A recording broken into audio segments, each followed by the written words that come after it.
ဇလန်းဆောင်မှာတော့နာမည်ကြီးဟိုတယ်တစ်ခုရဲ့အခန်းတစ်ကားဝမှာကြောင်းရုံတုံလှုပ်နေတဲ့တန်ကြီးပိုင်းမျိုးသမီးတယောက်ကိုမြင်တွေ့ရပါတယ်။သူမနာမည်ကဒေါ်ပြူဖြစ်ပြီးနာမည်ကြီးရှိနေကြောင်းဖြစ်ကသူမအခန်းထဲမှာလဲကျသိမ်းဆုံးနေတဲ့သူတယောက်ရှိနေပါတယ်။တွဲတွေလည်းနေရာနဲ့ပေးကျဲနေပြီးဒေါ်ပြူလည်းအကြောင်းလန့်နဲ့ဖုန်းထဲကနံပါတ်တစ်ခုကိုလိုက်ရှာနေပါတယ်။ထို့ဘောကဆက်လိုက်အချိန်မှာတော့တက်ဆင်ထားခြင်းမရှိပါလို့ပြောလာလို့စိတ်သက်သာသွားခဲ့တယ်။ခဏကြာမှဖုန်းပြန်ဝင်လာပြီးဒီနံပါတ်ကိုဘယ်ကားရလဲလို့မေးကဒေါ်ပြူကတော့ရေးပေါ်ကိစ္စကြုံလာရင်ဒီဖုန်းကိုဆက်ပါလို့တီတယောက်ကပြောသွားတာလို့ရှင်းပြလိုက်တယ်။ဖုန်းထဲကလူကသူမလာမချင်းခန်းထဲမှာနေလို့ပြောကဘာမှမလုပ်ပဲစောင့်နေဖို့ပြောတယ်။ဖုန်းထဲကလူကတော့ဘာတွန်းဖြစ်ပြီးသူကဂျင်းစားအလောင်းဖျောက်သူဖြစ်ပါတယ်။လူတွေအလောင်းတစ်ခုကိုတရင်အစားနာမကြအောင်ဖျောက်ဖျက်ပေးရသူဖြစ်ပြီးမတော်တဆပုံစံနဲ့ရှောသွားတဲ့ထင်အောင်စီစဉ်ပေးတာလည်းဖြစ်ပါတယ်။ဘာတော့ရောက်လာအချိန်မှာတော့ဒေါ်ပြူလည်းအနေငယ်စိတ်သက်သာရသွားပါတယ်။ဒီတငယ်လေးကိုသူတက်တာမဟုတ်ပဲအိမ်ယာပေါ်မှာတက်ခုံနေရင်ဘေးနာကမှန်ဆွဲပေါ်ပြုတ်ကြကအခုလိုဖြစ်သွားတာလို့ဆိုရင်ဘာတော့ကဒေါ်ပြူဒီရောက်နေတာဘသူတွေတည်တည်လဲလို့မေးတော့ဘသူမှမသိဘူးလို့ဆိုရင်တကယ်တော့ဒေါ်ပြူကဒီညပီတန်ဆာကောင်လေးနဲ့မပျော်ပါဖြစ်ခဲ့ရင်ဘာတွေလုပ်နေမလဲဆိုတာထပ်မေးပါတယ်။ဒေါ်ပြူကတော့အိမ်မှာသူသမီးနဲ့တီဗီကြည့်နေမှာဖြစ်ကြောင်းဒီကောင်လေးကလည်းပီတန်ဆာမဟုတ်ကြောင်းရှင်းပြပါတယ်။ဘာတော့လဲကိစ္စတွေအားလုံးကိုသူကရှင်းပြမှာမလို့မစိုးရင်ဖို့ပြောပြီးအလောင်းကိုစစ်ဆေးနေတော့တကားခောက်တန်ကြားလိုက်ရပါတယ်။တကားဖွင့်လိုက်ပေးချိန်မှာတော့ကျော်ဝင်းဆိုသူခန်းထဲဝင်လာပါတယ်။သူကပြဿနာဖြေရှင်းပေးဖို့လှုပ်လိုက်ခံရလို့ရှင်းပြပြီးအခန်းထဲမှာခိုးတက်ထားတဲ့ CCTV ကိုပြလိုက်ပါတယ်။ခဏကြာမှတော့ဟိုတယ်3ဖုန်းကနေဖုန်းဝင်လာပြီးဖုန်းထဲကလူကတော့သူ့ကိုယ်သူဟိုတယ်ပိုင်ရှင်လို့မိတ်ဆက်ပါတယ်။ဒီရော်တွေကအသစ်ဆက်စောက်ထားတာဖြစ်တဲ့ပြင်နာမည်ကြီးခရိုင်ရှိနေတယောက်ကိုလူသိအလောင်းတစ်ခုနဲ့သူ့ဟိုတယ်မှာတွဲမမိစေချင်တာကြောင့်အခုလိုလွတ်လိုက်တာပါ။ဒေါ်ပြူကခေါ်ထားပြီးသားဖြစ်နေပေမဲ့နှစ်ယောက်ပေါင်းပြီးလုပ်ရမယ်လို့ဟိုင်ရှင်ကဆိုလာပါတယ်။ဘာထုံးကလည်းသူတွဲမလုပ်ချင်ပေမဲ့သူမျက်နှာကြီး CCTV မှာပေါ်သွားပြီဖြစ်လို့ဟိုကောင်ကိုတေချာမရှင်းရင်သူ့စီအမှုပတ်လာမှာစိုးလို့လက်ခံလိုက်ပါတယ်။ဖြစ်ကြောင်းကုန်စင်ကိုမေးကြည့်တော့တေဆုံးသူကောင်လေးကဒီတိုင်းကလပ်မှာတွေးတဲ့ကောင်လေးဖြစ်ပြီးချစ်စရာကောင်းတာနဲ့အခန်းထဲခေါ်လာခဲ့တာပါ။ကောင်လေးကအရက်တွေကဆေးတွေပါချထားပြီးရိုးချောင်မိုးချောင်နဲ့တက်ကုန်ရင်ခုလိုဖြစ်သွားတာပါ။ဒေါ်ပြူကိုရင်ဆုံးအိမ်ပြန်ခိုင်းလိုက်ပြီးကောင်လေးကိုစစ်ဆေးတော့လွယ်အိတ်ထဲမှာမွေးရဆေးတွေအများကြီးရှိနေတာတွေ့ရပါတယ်။ဆေးတွေပါလာပြီးမို့လို့ကိစ္စတွေကပိုရှုပ်လာတော့မှကိုတည်ပြီးနှစ်ယောက်သားလန့်နေရပါတယ်။ဒီဆေးတွေကခိုးလာတဲ့ဆေးတွေလည်းဖြစ်နိုင်တာမလို့အခက်မသိရင်သူတို့နှစ်ယောက်နဲ့ပါလူစိုးကိုင်းနေနဲ့ရှင်းရမှာပါ။ဘာထွန်းတော့လည်းအလောင်းကိုတင်ချထုတ်ဖို့ပြီးကားပါကင်စီယူလာခဲ့တယ်။ကားနောက်ဖုန်းနဲ့ထည့်ပြီးကမှဟိုကောင်လေးကအလှုပ်ရဖြစ်လာပြီးအသက်ပြန်ရှင်လာလို့နှစ်ယောက်အံ့ဩသွားတယ်။တတိမေသောအောင်ထိုးပြီးကားနောက်ဖုန်းနဲ့ထည့်ထားလိုက်တယ်။ဘာထွန်းလည်းသူသိတာလူပဲရှိတာမလို့အကူကြီးတောင်းဖို့ဖုန်းဆက်ပေးမယ်ဖုန်းမကင်ပါဘူး။ဒါကြောင့်မလို့ဂျော်ဝင်းကပဲသူသိတဲ့လူစီသွားကြမယ်ဆိုပြီးခေါ်လာခဲ့ပါတယ်။နေရာတစ်ခုစီရောက်တော့မှဂျော်ဝင်းရဲ့လူဆိုတာကဘာထွန်းဖုန်းဆက်တဲ့လူပဲဖြစ်နေပါတယ်။ဒါကြောင့်မို့ပိုအဆင်ပြေသွားခဲ့ပြီးကားကိုနောက်ဖေးလမ်းကြားမှာထိုးကကောင်လေးကိုအထက်ခေါ်လာခဲ့ပါတယ်။သူတို့ဆိုတာကဆရာဝန်တယောက်ဖြစ်ပြီးသူတို့လိုရေးထဲမှာလှုပ်ရှားနေရတဲ့လူတွေကိုစေးကူပေးတာဖြစ်ပါတယ်။ဆရာဝန်မကပြန်ရင်းနေတဲ့ဘာထွန်းနဲ့ဂျော်ဝင်းကိုအမြင်ကတ်လာတာမို့လို့အခန်းအပြင်နှင်ထုတ်လိုက်တယ်။နေရာထိုင်တော့ပြီးဆရာဝန်မလေးတော်ကြောင်ချီးကျူးနေတော့ခုနကဆေးလုံနေတဲ့ကောင်လေးကကိုလုံးတီးနဲ့ထွက်ပြေးသွားတာမြင်လိုက်ရတယ်။နှစ်ယောက်လူခွဲပြီးလိုက်ဖမ်းချပေမဲ့ကောင်လေးကလမ်းချိုလမ်းကြားတွေကလည်းလင်းလင်းမြမြပတ်ပြေးနေလို့မမိနိုင်ဖြစ်နေပါတယ်။ကားနဲ့တိုင်းမေးလို့ဖြစ်တာကြောင့်စပိုင်ဒါမန်လို့ခုံကြော်ပြသွားပြီးအပြေးကောင်းပေမဲ့အုံနောက်မကောင်းတာကြောင့်လမ်းပိတ်နေတဲ့ဘက်ကြီးကိုပြေးမိကအဖမ်းခံလိုက်ရတယ်။အဖမ်းခံလိုက်ရတဲ့အကျိုးဆက်အနေနဲ့ဒီကြော်ညာလေးကိုကြည့်လိုက်ရပါတယ်။ဆရာဝန်များစီပြန်သွားပေမဲ့လက်မခံတော့ပဲတိုက်ရမယ့်ဆေးတွေကိုပေးကနှင်ထုတ်လိုက်ပါတယ်။ကောင်လေးကိုမော်ဒယ်တစ်ခုစီခေါ်သွားပြီးဆေးတွေအကြောင်းမေးမြန်းပါတယ်။ကောင်လေးကဘာမှမသိဘူးလို့ဘူးခံရင်းနေလို့ရိုင်းနှက်မဲ့လောက်ကမှနာမည်တစ်ခုကိုသိလိုက်ရတယ်။ထိုနာမည်ပိုင်ရှင်ကမွေးရရာစာတူဖြစ်ပြီးကောင်လေးနဲ့တင်တန်းတန်ရင်ဆုံခဲ့တာပါ။ကောင်လေးရဲ့နာမည်ကဖိုးရင်ဖြစ်ပြီးတမန်ဆင်းရဲသားကောင်လေးဖြစ်တာဆေးတွေကိုတငယ်ချင်းကမိခင်ဆေးုံတက်နေရလို့ကိုစားသွားဖို့ခိုင်းတာပါ။ပွေရမယ့်လိပ်စာရမလာသေးတာကြောင့်စောင့်နေတော့ခလန်းလန်းအန်ဒီကြီးတယောက်နဲ့တွေ့ခဲ့ပါတယ်။သူကသူခူးဖြစ်တဲ့အချိန်အောင်ပါလာတဲ့ဆေးနည်းနည်းလောက်ယူသုံးမိလိုက်တယ်မလို့အခုလိုဆေးခွဲပြီးဖြစ်ကုန်တာပါ။ပွေရမယ့်လိပ်စာကိုတွားယူရမယ့်ကလပ်ကိုရောက်တော့သူတို့နှစ်ယောက်စလုံးအလုံးလုံးပေးဖို့တဲ့ဘောစီကြီးဖြစ်နေတယ်။ဘောစီနဲ့ပြဿနာမရှိပေမဲ့ဘာထွန်းနဲ့ကျော်ဝင်းကသာအခုလိုတွဲမြင်သွားရင်ဘာထွန်းသိတာတွေကျော်ဝင်းသိတယ်ကျော်ဝင်းသိတာတွေဘာထွန်းသိတယ်ဆိုပြီးကိစ္စတုံးခံရမှာပါ။ဒါကြောင့်မလို့ကလပ်ထဲကိုလူခွဲဝင်ဖို့ဆုံးဖြတ်ပြီးအထဲမှာမသိကြအောင်ဆောင်နေဖို့ဆုံးဖြတ်လိုက်ပါတယ်။ပွေကကောင်တာကဝန်ထမ်းကိုစာပိုးဆက်တောင်းပေမဲ့အရက်မှားတာနဲ့တင်းနေလို့ကိုယ့်ဘာနဲ့ကိုကောင်တာကိုကြော်ပြီးတော့တွားယူလိုက်တယ်။ဒါကြောင့်မလို့ကောင်လေးကိုဖမ်းသွားကြပြီးလိုက်တားဖို့လုပ်ကြရင်ကားနေတဲ့အုပ်စုကြီးတွေရောပါသွားတယ်။ဘောစီကြီးကသူတို့နှစ်ယောက်ကိုတွဲမြင်သွားတော့မဟုတ်တော့ဘူးဆိုပြီးဖမ်းခိုင်းလိုက်တယ်။ဒါကိုသိတဲ့နှစ်ယောက်ကလည်းရန်ဖြစ်ပြလိုက်မှဘောစီကယုံကြည်သွားပြီးရှော့ပေးလိုက်တယ်။အပြင်ကိုပြန်ရောက်တော့ဖိုးအေးကဒဏ်ရာဘလက်ပွားနဲ့စောင့်နေပြီးစာပိုးဆက်တော့ရရှိခဲ့ပါတယ်။ဖိုးရမယ့်လိပ်စာကိုမသိခင်စားသောက်ဆိုင်တစ်ခုတည်းကိုဝင်ပြီးညစာစားနေလိုက်ကြတယ်။ဖိုးအေးတန်းစင်ကသွားနေတော့ဘာထွန်းနဲ့ကျော်ဝင်းတို့လည်းအဖြစ်အပျက်တွေကိုပြောဆိုပြခဲ့ကြတယ်။တကယ်တော့ကောင်လေးမှပါလာတဲ့ဆေးတွေကခ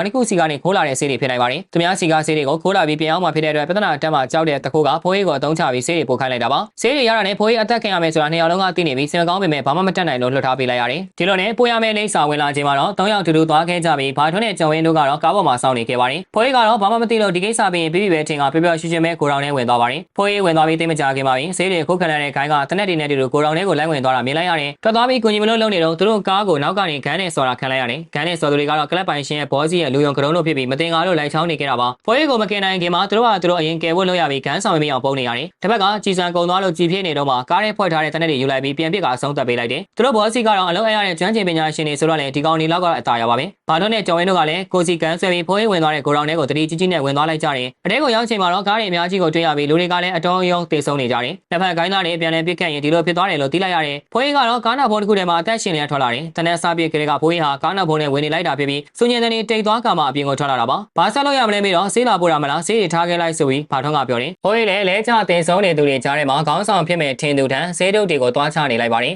နောက်လည်လာတဲ့ဖိုးကြီးကိုဘာထုံးကကြုံဝင်းကပါဂန်းနဲ့ချိန်ထားပြီးမပြည့်ရတဲ့ဘာထုံးကတနက်ကိုချလိုက်တယ်ကြုံဝင်းစီကဂန်းတန်ထွက်လာလို့ပြစ်လိုက်ပြီးထင်ပေမဲ့ဖိုးကြီးကိုမဟုတ်ပဲဆေးတုပ်ကိုဖြစ်နေတယ်တိုက်ပွဲကြားမှာဆေးတုပ်ကိုကြည်စံမှန်သားမှာတင်းတော်မဲ့ထင်လို့ပြပြအောင်လုပ်လိုက်တာပါဖိုးကြီးကိုအိမ်ပြန်ပို့ပေးခဲ့ပြီးဒီညဖြစ်ခဲ့တာတွေအားလုံးကိုပြန်ပြောမယ်ဆိုရင်တမိသားစုလုံးကိုတပ်ပြရမယ်လို့ချင်းချောက်တယ်ဒီလိုနဲ့မနက်စာစားဖို့ဆိုင်တစ်ခုကိုထွက်လာကြပြီးနှစ်ယောက်သားကလောက်ကင်ပုံတွေတူနေလို့အပြန်အလှန်သဘောကျနေကြတယ်ဖြစ်သွားတဲ့ကိစ္စတွေကိုပြောကြဆိုကြရင်ဒီကိစ္စမှာသူတို့ကပါနှုတ်ပိတ်နိုင်ကြောင်းရေးမိသွားတယ်ဘေဘီကိုကြည့်လိုက်တော့ဆိုင်ထဲမှာလူတူးမှရှိမနေတာကြောင့်အပြင်ကိုကြည့်လိုက်တော့တိုက်ပွဲစားဖို့အသင့်ပြနေတဲ့လူကြီးကိုတွေ့လိုက်ရတယ်ခေါင်းမှာပေါ်ကပါလာတဲ့တနက်တွေကိုကြည့်ပြလိုက်ပြီးအချင်းချင်းနာမည်မသိသေးလို့မိတ်ဆက်ဖို့ပြောချတယ်နှစ်ယောက်လုံးကဒီတိုက်ပွဲမှာမသိရင်တကယ်ချင်းလုံးချမယ်လို့ပြောရင်တိုက်ပွဲစားလိုက်ကဇလန်းလေးလေးပေးဆုံးသွားပါတယ်လူကြီးမင်းတို့လည်းပစီးဖို့ခိုင်းတဲ့ရှောက်ဖို့ပေးနေရင်ဖိုးကြီးလိုဖြစ်မယ်ဆိုတာကိုသတိရကြပါ